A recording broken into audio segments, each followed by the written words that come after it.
They don't even know the times that they living in, man. That's why the Lord said that, hey, sudden destruction shall come upon them, all right? And let's get this as well. Then I'll come back to second Ezra, the ninth chapter. All right, second Ezra 2 and 27. It says, be not weary, for when the day of trouble and heaviness cometh, right? Jacob's trouble.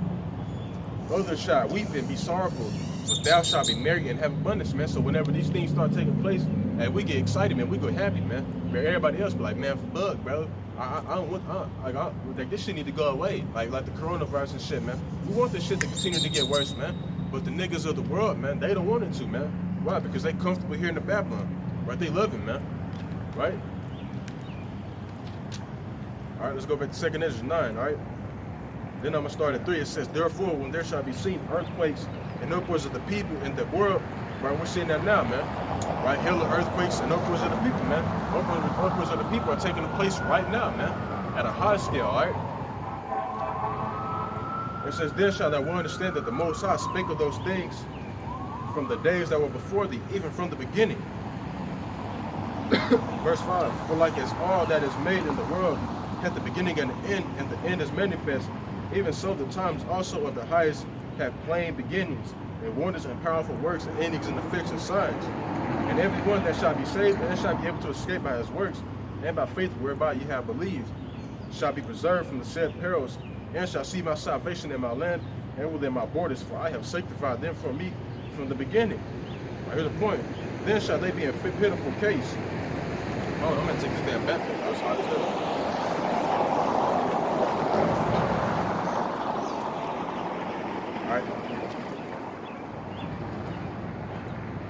It says, then shall they be in pitiful case, which now have abused my ways, and they that have cast them away despitefully shall dwell in torments. For such as in their life have received benefits and have not known me, and they have not loathed my law, while they had yet liberty, and when as yet place of repentance open unto them, understood not but despised them, man. And that's exactly what people are doing, man. Right? They don't actually take advantage, you know what I'm saying, to receive, you know what I'm saying, or getting the good graces of Yahweh B'Shem Yahshua. They're going to continue, you know what I'm saying, to stay in their folly and shit during the times of evil, man. All right? And that's why the Lord said the same must know it, death by pain, all right? That's the only way you niggas is going to, you know what I'm saying, be able to get in y'all right mind, man. It was, you know what I'm saying, exactly, y'all get destroyed on this side, and y'all come back in y'all right mind in the kingdom, all right? So now let's go, let's get into 2 Ezra, the 15th chapter. It was hot as hell. Damn. So like, I'm gonna have to scoot up a little bit. It's hot as hell.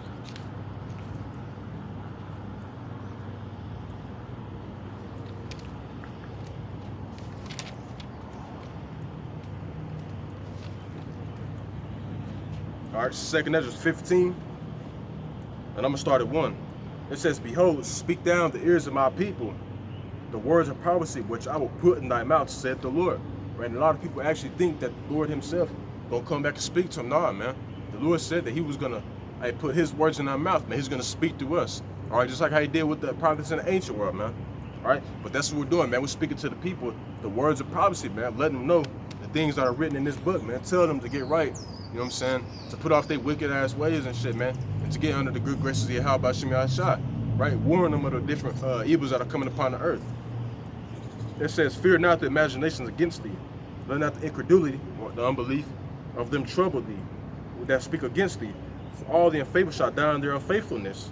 Behold, saith the Lord, I will bring plagues upon the world, the sword, famine, death, and destruction. For wickedness hath exceedingly polluted the whole earth, and their hopeful works are fulfilled, man. And why has wickedness exceedingly polluted the whole earth, man? Right? Job 9:24, man. The earth is given into the hand of the wicked, man. So that's why there's wickedness all throughout the fucking earth, man. Because Esau, the wicked, when you read Malachi 1:4, is in power, man. Right? He's the wicked, man. So therefore the earth is going to be under a wicked vibration, right? But all that shit's going to change whenever Yahweh shall come back, deliver the elect, and we're set up in, you know what I'm saying, in authority, man. Right? The earth is going to be under a righteous vibration, man. Right? You also not going to have chemtrails and shit, fucking plastic bags all in the street. And we're having none of that, man. Right? Because we're going to be in rulership starting from Yahweh Shah, King David on down, man, to the elect. It says, let's go to verse 10. It says, behold, my people is led as a flock to the slaughter. I will not suffer them now to dwell in the land of Egypt, man. Right? And why are our people led as a flock to the slaughter, man? Right? Isaiah 31:1, if I'm not mistaken. Woe unto them that trust in Egypt, man. Right? And that's exactly what our people do, man. They put their trust in Egypt. They put their trust in the so-called white man. They damn oppressor. All right? It says, I will bring them with a mighty hand and a stretched out arm and smite Egypt with plagues as before. I'm going to destroy all the land thereof, man. You seeing that today, man. Egypt shall mourn, and the foundation of it shall be smitten with the plague and the punishment that Yahweh shall bring upon it. They that till the ground shall mourn, for their seeds shall fail through the blasting in hell and with a fearful constellation, man. You see that, dog. All right? The Lord, hey, he having these hailstorms and shit, man. A scorching heat to destroy the crops, man. Just like how he did in the time of ancient Egypt, man. Right? That's why it is a big-ass famine, all right? Because he destroyed all the crops through the way of what you call, or Esau called, so-called natural disasters, man. All right? It says, woe to them, it's like a woe to the world and them that dwell therein. For the sword and their destruction draweth not. One people shall stand up to fight against another, and swords in their hands, man. Right? And you got a lot of people out here, man, they started, you know what I'm saying, take out guns and shit, man. But soon, hey, everybody gonna be having, man. Not the men of the Lord, man. But all these other people that's in the world, man, they gonna be having guns and shit strapped up, man. All right? That's what's getting ready to take place, man. People gonna be walking around with AKs and, you know what I'm saying, the little Glocks, whatever you want to call them, man, in their hands, all right? For there shall be sedition among men, and evading one another. They shall not regard their kings nor princes, and the course of their actions shall stand in their power. A man shall desire to go into a city and shall not be able to, man.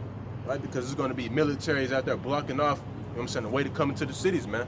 Right now, you got National Guard up over there, and I think it's in Georgia right now. But sooner or later, that National Guard ain't going, man, it's going to be military troops, UN troops, all that shit, man. I hear having no mercy on people, man. Right? Especially you Jakes, man. Right? You can read that in the book of Jeremiah, the 6th chapter, man. They gonna have no mercy, man. They're gonna be like a roaring lion, man. I hear destroying, man, doing what the fuck they want to, man. Because you know these troops from these other nations, they don't respect you Americans, man. All right, they ready to, you know what I'm saying, to do the number on our people, man. It says, for because of their pride, the city shall be troubled. The houses shall be destroyed, and men shall be afraid. A man shall have no pity upon his neighbor, but shall destroy their houses with the sword, and spoil their goods because of the lack of bread and for great tribulation, man. The love of many shall wax cold, man. You got people turning against their neighbors and shit, man, if they know them for, you know what I'm saying, a long ass time, man. Hey, man, it's gonna be every man for himself, man. All right. And now let's go to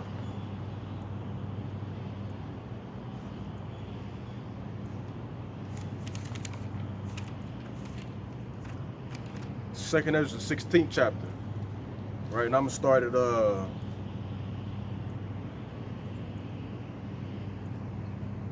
I started 18, it's like at 17. Woe was me who would deliver me in those days, right? And Ezra, he said that, man, woe was me, because that's how terrible that damn vision was, man. It was, hey, so damn bad, man. Hey, Ezra's like, man, woe is me who shall deliver me in those days, man. Because it's gonna be, hey, crazy in the bitch out here, dog.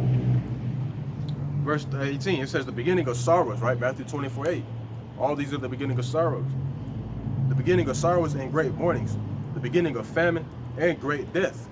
The beginning of wars, and the power shall stand in fear. The beginning of evils. What shall I do when these evils shall come, man? All right? So all these are the beginning of sorrows, man. When you start to see, you know, the famine, you know, the sedition among men, all these different, you know what I'm saying, evils, man, all these, this is just the beginning. All right, this ain't, you know what I'm saying, with the end of what's to come, man. Shit's finna get a lot more hectic out here. Behold, famine and plague, tribulation and anguish are set as scourges for a minute. But for all these things, they should not turn from their wickedness, nor be always mindful of the scourges, man. And the people, man, Jake see all these damn evils coming upon the earth, man. They seeing shit not getting any better. All right, they seeing that, you know what I'm saying, it's obvious that the Lord's coming back, but they not trying to turn from their wickedness, man. They want to continue to, you know what I'm saying, to live that so-called best life, man.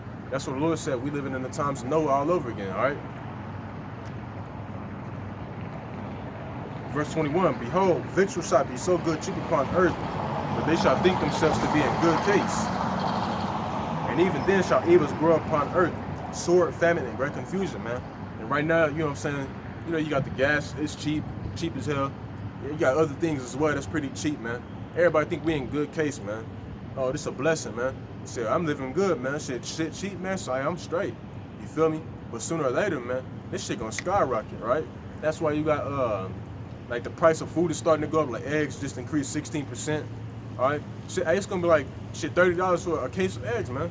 Right? Shit, hey, it's gonna be, you know what I'm saying, so damn crazy out here, man. Right? And that's what's gonna cause a lot of people, you know what I'm saying, to turn up against the government and shit like that, man. All right. That's why it says they should have regard their kings nor princes, man. You have a lot of people actually trying to take out the government, man. Verse 22, for many of them that dwell upon earth shall perish of famine, and the other that escape the hunger shall the sword destroy, man. The Lord said that many of them that dwell on the earth shall perish of famine, man. Famine is where you're gonna be starving, man, a lack of food. Alright? A lot of you people are gonna be starving, man. That's gonna be that's what I tell you in Lamentations, the 4th chapter. I think it's Lamentations, the 4th chapter. The Lord said it's better for them to die by the sword than them to die by famine, man. Right? That's a terrible way to die, man. It says, and the dead shall be cast out as dung, and there shall be no man to comfort them, for the earth shall be wasted, and the city shall be cast down. Alright? And that's all I had to bring out right there, man. Alright? But the dead shall be cast out like dung, man. Whenever shit starts to crank up, nobody's gonna be, you know what I'm saying, trying to bury their loved ones, man. People are gonna be on the move, man. The Lord said in 2 Corinthians 16:40, we shall be like pilgrims upon the earth, man. Alright, we're gonna be on the move, man. Other people are gonna be on the move as well. Alright? But hey, man, that's all I had to bring out. You know, Lord, when y'all edified. Alright, but before I close out, I'm gonna say, Kahala Yahweh, by Hashem Yahweh Shah, by Hashem Rakakadash. Double honors to the elders and the apostles of the great millstone. Peace and blessings be to our vacuum that pushing this word into the city, man. Shalom and Abba Baba.